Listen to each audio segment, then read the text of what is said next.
सभी छात्रों को तो नहीं कह सकते हैं, लेकिन कुछ छात्र और छात्राएं ऐसे हैं कि उनको लगता है कि एसएसटी यानी कि सोशल साइंस में केवल इतिहास और भूगोल ही पढ़ना है, लेकिन उनको पता होना चाहिए कि उसमें पॉलिटिकल साइंस, इकोनॉमिक्स और डिजास्टर मैनेजमेंट यानी कि 3 पेपर और है। एसएसटी में टोटल 5 पेपर आपको पढ़ने हैं, जिसमें उन लोगों को लगता है कि केवल 2 पेपर हैं आपको, हिस्ट्री और ज्योग्राफी, और 3 पेपर की कब तैयारी करें इनको पता नहीं चल पाता है। और होता क्या है कि जब पेपर आता है उन लोगों का सामने, मैट्रिक बोर्ड के एग्जाम आता है, तो वो हिस्ट्री और ज्योग्राफी के सवाल का तो जवाब दे देते हैं, लेकिन इकोनॉमिक्स, पॉलिटिकल साइंस और डिजास्टर मैनेजमेंट से जब भी प्रश्न आते हैं तो प्रश्न है जो कि छूट जाते हैं, क्योंकि इकोनॉमिक्स और पॉलिटिकल साइंस पर ध्यान ही नहीं जाता है। इसलिए हम बार बार कहते हैं कि आप कभी भी पढ़िए तो पांचों सब्जेक्ट को मिला करके पढ़िए, ताकि आपका जो प्रश्न पेपर आएगा मैट्रिक एग्जाम में, पांचों पेपर से आपके प्रश्न आते हैं, तो आप उस पर ध्यान दीजिएगा तो आप 100% सफलता प्राप्त कीजिएगा। इसलिए कि आपको पांचों पेपर मिला करके ही प्रश्न आते हैं। तो आज हम लेकर के जो आए हैं इकोनॉमिक्स का चैप्टर 3 है ये।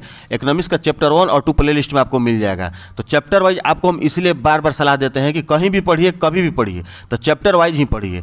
चैप्टर वाइज अगर आपका कंप्लीट है तो समझिए कि आपका पूरा पेपर कंप्लीट है। तो चलिए फ्रेंड्स, आज की वीडियो में हम देखते हैं इकोनॉमिक्स का चैप्टर 3, जिसका नाम है मुद्रा, बचत एवं साख। इस वीडियो को और अगर चैनल पर नए हैं तो चैनल को सब्सक्राइब करके बेल आइकन को जरूर प्रेस कर दीजिएगा, ताकि आगे आने वाले किसी भी वीडियो का नोटिफिकेशन आपको मिल सके। तो चलिए हम वीडियो को शुरू करते हैं। तो चलिए फ्रेंड्स, हम शुरू करते हैं इकोनॉमिक्स यानी कि अर्थशास्त्र, जिसका चैप्टर 3 है मुद्रा, बचत एवं साख। और इसका पहला प्रश्न है कि मुद्रा का प्राचीनतम रूप क्या है। ऑप्शन है क पत्र मुद्रा, ख वस्तु मुद्रा, ग धातु मुद्रा और घ सिक्के। इसका सही जवाब होगा ऑप्शन ख वस्तु मुद्रा। वस्तु मुद्रा का अर्थ होता है कि अगर हमको कोई चीज़ आज खरीदना है तो हम क्या करते हैं, पैसे देते हैं, उसके बदले कोई वस्तु लेते हैं। लेकिन पुराने समय में वस्तु के बदले वस्तु मिलता था, यानी वस्तु का आदान प्रदान, अदला बदली करके वस्तु को लिया और दिया जाता था। सवाल नंबर 2 है कि विनिमय का सर्वोत्तम माध्यम क्या है। आज के समय में विनिमय यानी खरीद बिक्री का सबसे सर्वोत्तम माध्यम क्या है, तो इसका ऑप्शन सही होगा क मुद्रा, यानी कि मुद्रा पैसा रहेगा तो कोई भी सामान हम खरीद बिक्री कर सकते हैं। सवाल नंबर 3 है कि वस्तु विनिमय प्रणाली की मुख्य कठिनाई क्या थी।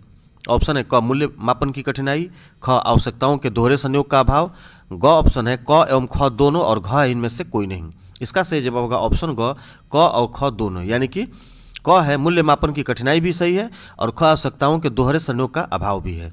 चलिए सवाल नंबर हम 4 देखते हैं। सवाल नंबर 4 है कि विनिमय की प्रारंभिक अवस्था में व्यापार किस पर आधारित था। विनिमय की प्रारंभिक अवस्था में व्यापार किस पर आधारित था। ऑप्शन है क मौद्रिक विनिमय, ख वस्तु विनिमय, ग चेक और घ होगा इनमें से कोई नहीं। इसका सही जवाब होगा ऑप्शन ख होगा वस्तु विनिमय।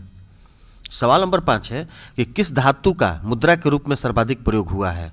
किस धातु का मुद्रा के रूप में सर्वाधिक प्रयोग हुआ है। ऑप्शन क तांबा, ख लोहा, ग चांदी और सोना और घ पीतल। इसका सही जवाब होगा ऑप्शन ग होगा चांदी और सोना। सवाल नंबर 6 है कि हमारे देश में किस मुद्रा को वैधानिक मान्यता प्राप्त है। ऑप्शन क चेक, ख पत्र मुद्रा, ग वस्तु मुद्रा, घ साख मुद्रा। इसका सही जवाब होगा ऑप्शन ख पत्र मुद्रा। चलिए सवाल नंबर 7 देखते हैं। सवाल नंबर 7 है कि मुद्रा का प्राथमिक कार्य कौन सा है। मुद्रा का प्राथमिक कार्य कौन सा है।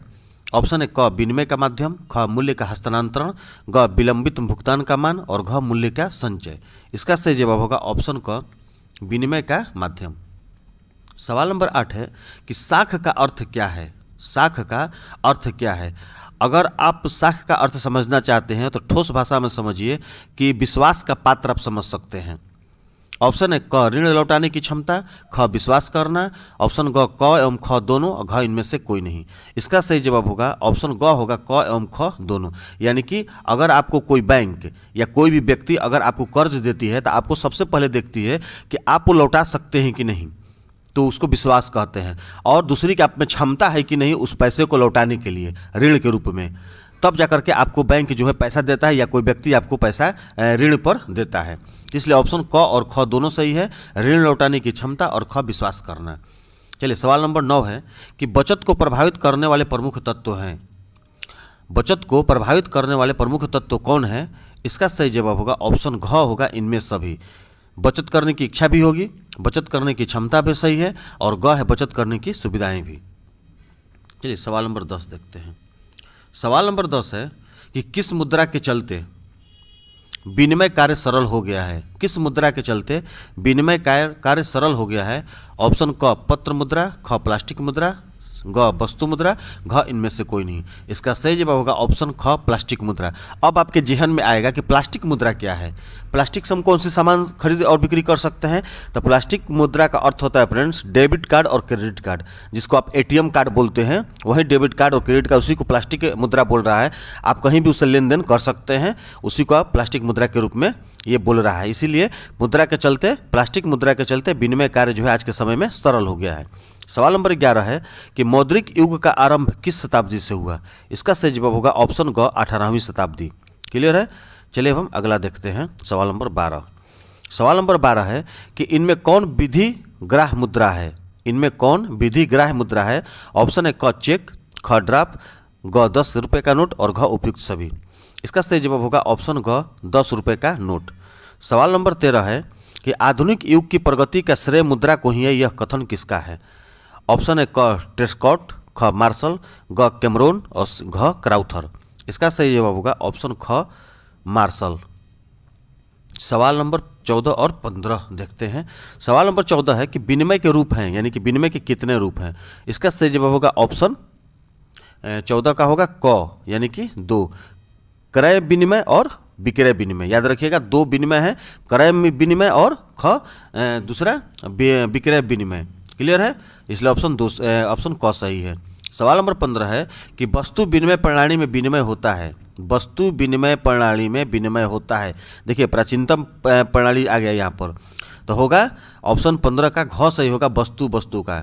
यानी कि अगर हमारे पास चीनी उपलब्ध है, आपके पास नमक उपलब्ध है, तो हम चीनी दे देंगे, नमक ले लेते थे, नमक दे देंगे, चीनी ले लेते थे। इसी को वस्तु विनिमय बोला जाता था, यानी कि आदान प्रदान, लेन देन। चलिए सवाल नंबर 16 देखते हैं। सवाल नंबर 16 है कि नेपाल की मुद्रा क्या है? नेपाल की मुद्रा क्या है? ऑप्शन ख सही होगा, रुपया, यानी कि नेपाल की मुद्रा भी रुपया ही है। चलिए अब आगे चलते हैं हम। सवाल नंबर 17।